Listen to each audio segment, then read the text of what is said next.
So it finally happened this week. You totally lost track of who's on whose side in the Middle East.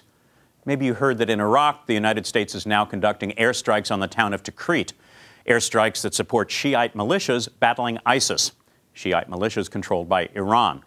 Meanwhile, in Yemen, same neighborhood, different corner, the United States is now giving logistical support to a coalition led by Saudi Arabia, a coalition against Shiite rebels who are threatening to turn Yemen into a failed state.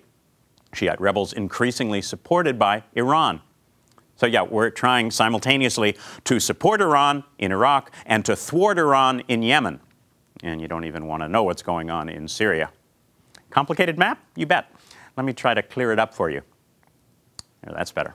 Nothing but questions, incredibly hard questions.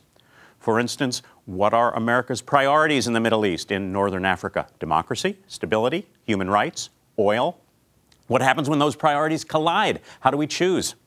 Here's another one. Is the strong man we know, or think we know, better than the religious fanatics we don't? Better than the democracy that democratically votes for parties we don't like?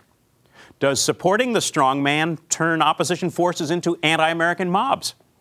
For that matter, is a democracy still a democracy if it practices apartheid against some of its people? If its leaders use fear-mongering, race-baiting tactics to stay in power? Does claiming they were misunderstood absolve those leaders of their sins?